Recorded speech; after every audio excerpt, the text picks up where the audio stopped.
Welcome to part two of the Concord Wealth Partners Financial Forecast for 2025. I'm Wade Lopez, Chief Executive Officer of Concord. Beside me is Gary Aiken, the Chief Investment Officer of Concord Asset Management. Gary, welcome back to part two. Excited to dig in, Wade. Previously in part one, we talked about inflation, unemployment, AI, geopolitical events, Bitcoin, the US dollar, and three scenarios that Gary will break down for 2025. In the next 15 minutes, we're going to spend time talking about market segment that will likely outperform and the risks that could undermine that expected performance, including crypto. And we will also conclude with thoughts about prudent portfolio management and allocation and important strategies to help you protect and grow your portfolio in 2025. So Gary, why don't we get rolling directly into where you left off yesterday with our 2025 outlook and the grind. Thanks, Wade. So all of this brings us to our 2025 outlook, which is based upon three scenarios that we've ranked in probabilities. The first scenario that we're giving a 70% likelihood to is the grind. The grind is a scenario in which inflation trends lower, the US economy continues to be strong, and maybe even the rest of the world starts to catch up as geopolitical conflicts are resolved. We think in that scenario, asset prices just continue to grind higher. The second scenario is a recession. And while no one expects a recession, higher unemployment rates in the US, coupled with a slowdown in government spending, coupled with the global slowdown that's already ongoing, could lead to a global recession. Third is stagflation.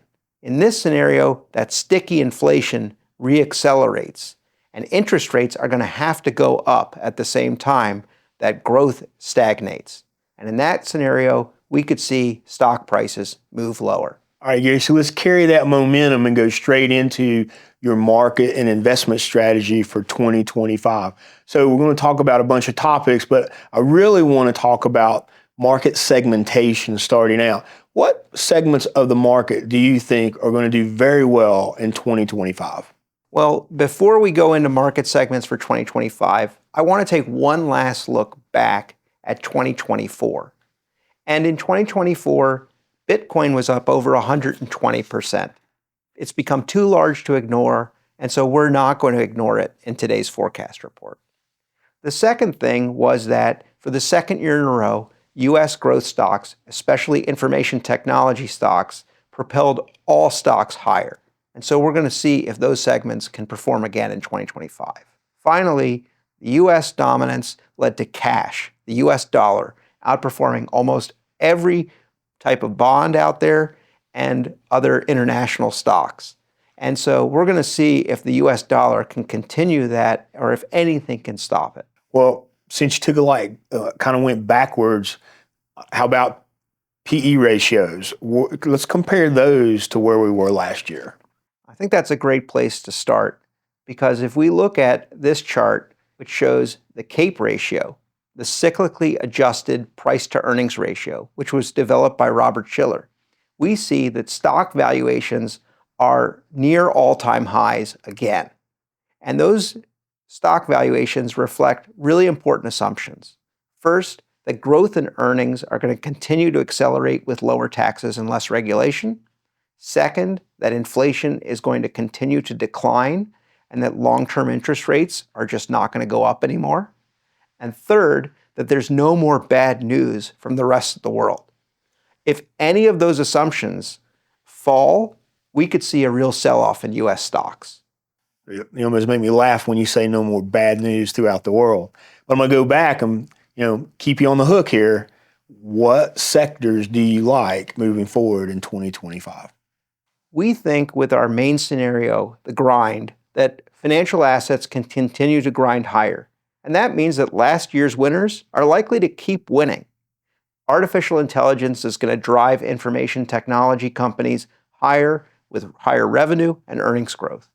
Secondly, we think pharmaceutical companies that have deep R&D pipelines and device makers are going to benefit from lower regulation, even with RFK Jr. at the helm at HHS. Finally, the U.S. consumer is still very, very strong and the engine of growth. And discerning consumers are going to be focused on aspirational luxury and everyday low prices.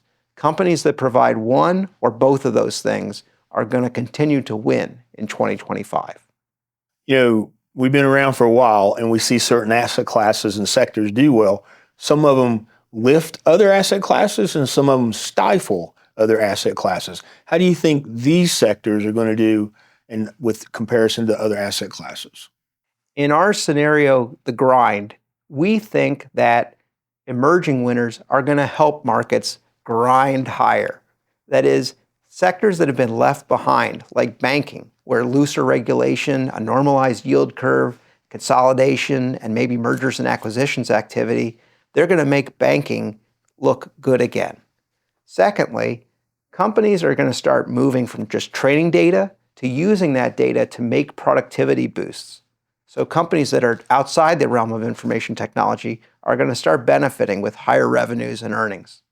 Finally, all these forgotten deep value companies are going to benefit from less regulation and lower taxes. And that means that turnaround stories, acquisition targets could be secret outperformers as we grind higher in 2025.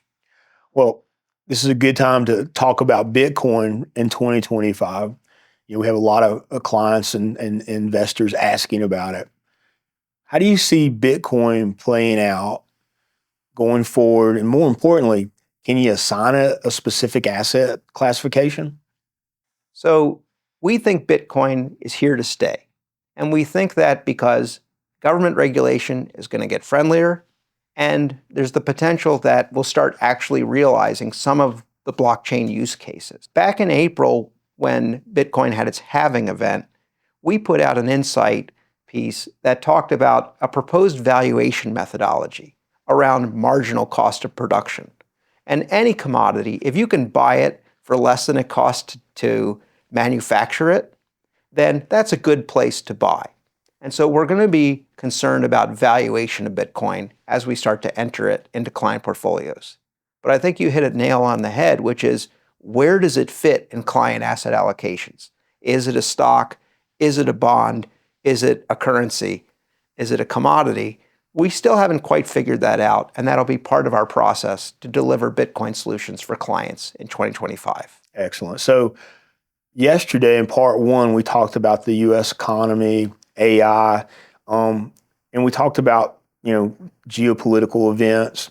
How do you see international playing out as far as sectors or increases in our assets in the portfolio allocations moving forward? We've been down on international stocks for 2 years. And the reason for that goes back to this idea of diversification. And diversification is the idea that putting your eggs in one basket and watching that basket very carefully can sometimes be better than just diversifying for diversification's sake.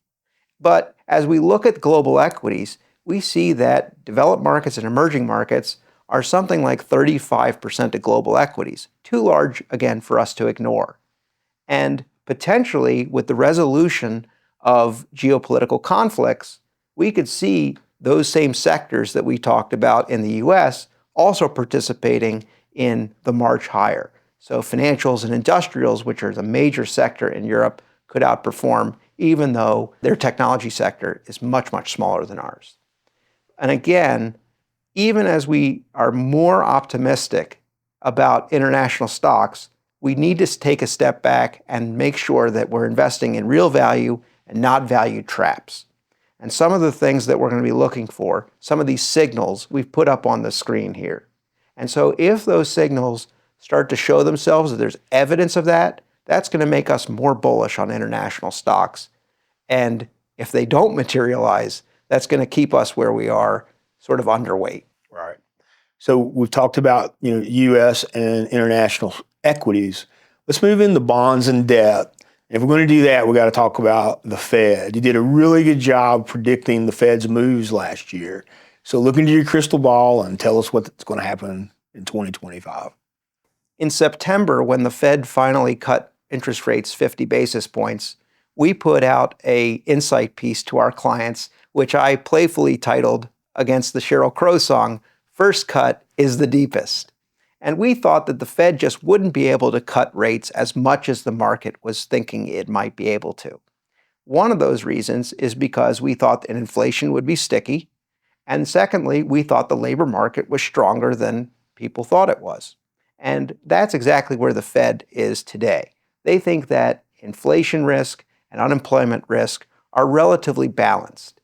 And what we're looking for now is whether the initiatives from the Trump administration have any impact on how monetary policy decisions are going to be. We think the Fed is probably on hold for the next 6 months. That being said, the long end of the bond market is going to be driven by perception. Those rates can fluctuate wildly, as we've seen, and marginal changes can have macro, big consequences. So whether government policy is going to actually reduce debts and deficits or expand them is going to have an impact. What happens to inflation? What happens around the world? We're going to be watching those things closely, but I think the safest course still is to keep your duration short, invest in short maturity bonds, and not take a lot of interest rate risk. At the same time, we want to replace interest rate risk again with corporate credit risk. Corporations are very, very strong today, have great balance sheets, and that's reflected in spreads. A spread is the difference that an investor requires to invest in a corporate bond yield versus a government bond yield. And those spreads are tight. They're near 25-year lows. But we think that's deserved because corporate balance sheets are strong and because the economy is still growing. That's keeping me pretty optimistic here. So keep the crystal ball clear, look into it, and tell me what's the good news we're hoping to hear and what's the bad news we hope we don't hear moving forward. So the downside of the grind is all based in headline risk. And the news is going to drive how we perceive markets and whether stock prices go up or down in the short run. And so we're going to look for upside surprises to confirm that AI and hardware, software sales continue to accelerate. Maybe there's an end to the conflicts in Europe and the Middle East. Maybe regulatory reform comes even faster than we expect. On the downside, we could see that the Middle East conflict goes a completely different direction, or the government spending decreases leads to higher unemployment and maybe that recession. Finally, we want to go back to this idea that stocks are at really high prices and they have a lot of assumptions embedded in them. And any sell-off in high-priced stocks could just lead to more selling. But again, we think that would be a great opportunity to buy stocks on weakness. That's wonderful, timely information. Why don't you leave us with some final thoughts and things you want our clients and listeners that will resonate for them for 2025? For 2025, our thoughts are that the U.S. economy is on a sound footing, that inflation and unemployment risks are roughly balanced. We think the AI revolution is still in early innings and that coming regulatory reform can unlock value in sectors of the U.S. stock market that have been left behind. We think that headlines suggesting a reduction in political risk would help international stocks. Finally, in the bond market, we want to keep our duration short and we want to buy corporate bonds instead of governments. I think the last thing that we want to talk about is asset allocation. And we want our clients to remember that the reason we invest in bonds is because when stocks sell off, you want to have some dry powder to buy stocks at lower prices.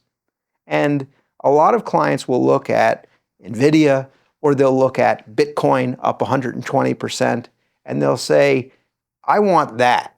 But they need to realize that most financial plans only assume about a 6 to 8% total return for clients to achieve their goals. So focus on your risk tolerance so you can sleep at night.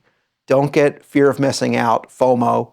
Don't be greedy. Focus on your goals. That's awesome, Gary. Thank you. And we want to thank you for taking the time out of your busy day to listen to our presentation. And please remember that if you have friends, family, or colleagues who have questions or financial issues they're struggling with, as part of the Concord Sounding Board process, we'll be happy to chat with them and help them make an informed decision to improve their financial well-being. We believe in the power of collaboration, and together we can turn great ideals into meaningful action. With that, Gary, I'd like to say thank you one more time and happy investing in 2025. Looking forward to it, Wade. Thank you very much.